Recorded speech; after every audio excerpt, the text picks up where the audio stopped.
Right now, I find myself in an empty house, which is a very foreign concept to me as a stay-at-home homeschooling mom.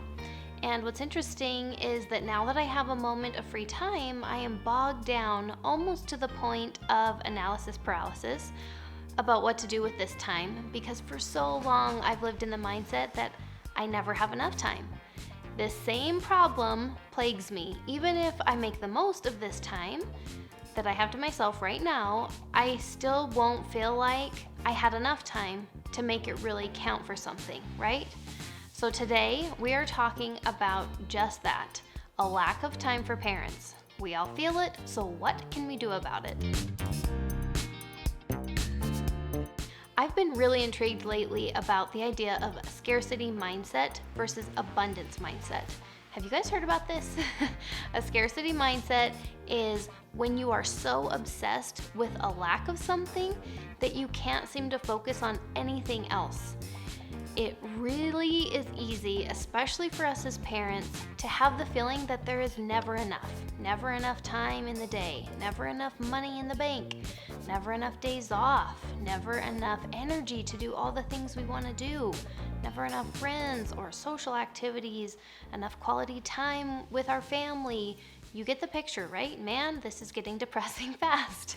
Unfortunately, I'm stuck pretty deep in this scarcity mentality when it comes to two categories, time and money. Big shocker, I know. I'm sure I'm different than every single one of you. Those are the common areas, right? That all of us feel that scarcity mindset. So I can pretty easily be a total crazy person about time and money because I'm convinced there's never enough of either one.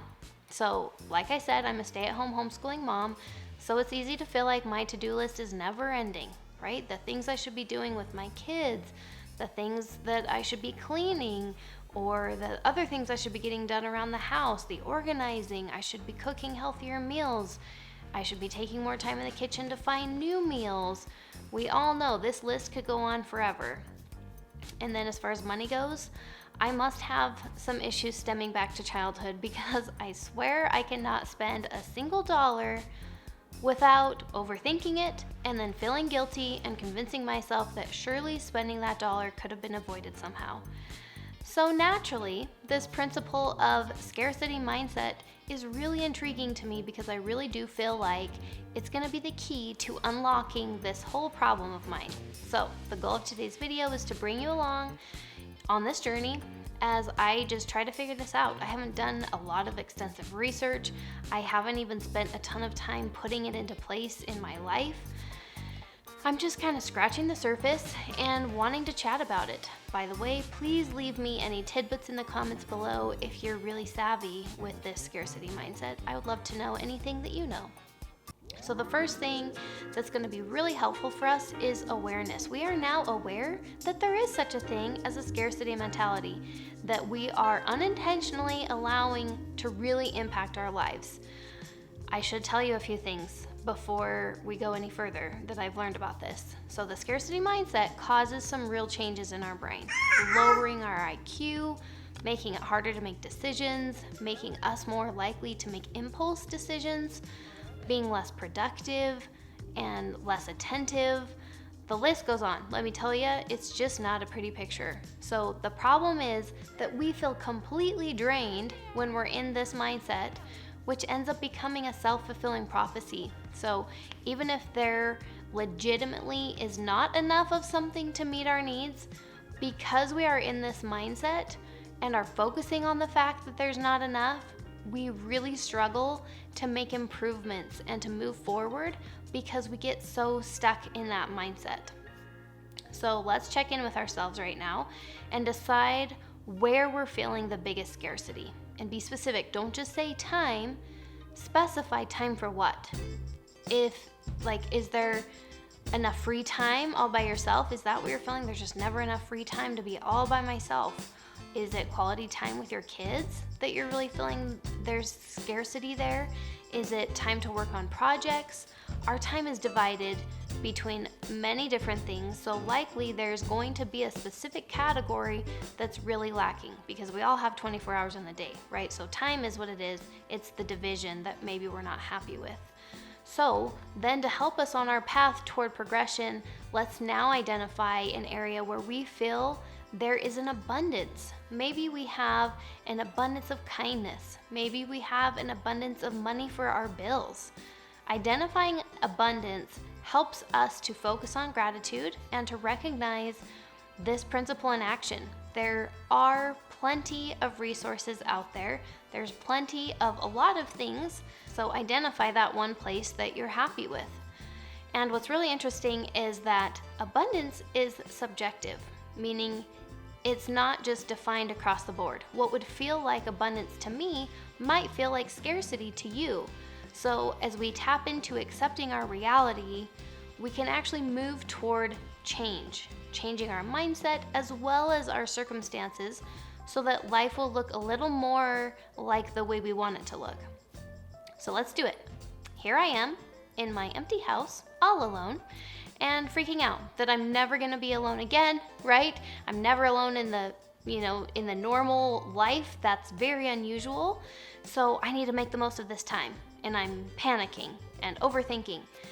This feeling of scarcity happens often for me. So this is going to be my area of focus for now. This feeling that I don't have enough time by myself. So I need to define what abundance would look like for me. How would life feel different to have an abundance of time for myself? What would that look like?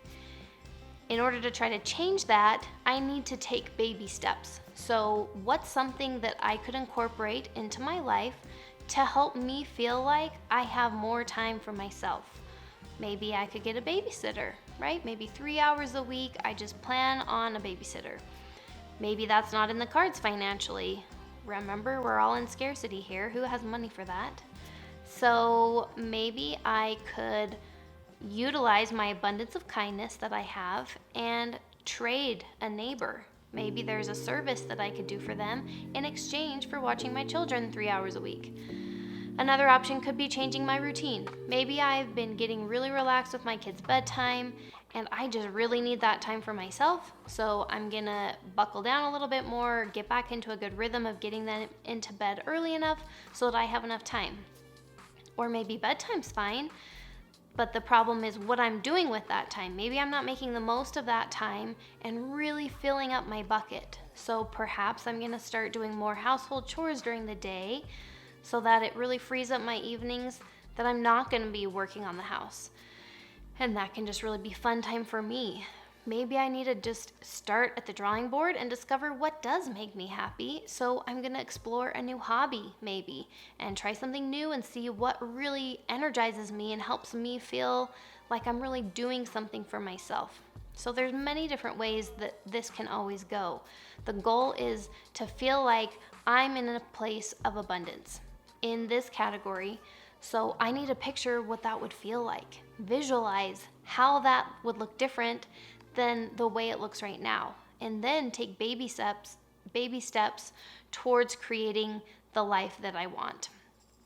Isn't this exciting? I think it's gonna work, right? This is totally gonna work. I think it's all about how we're perceiving things, and I would love to hear the change that you're gonna start making to create a happier, more abundant life for yourself. You are doing awesome. Keep up the good work, and we'll see you next time.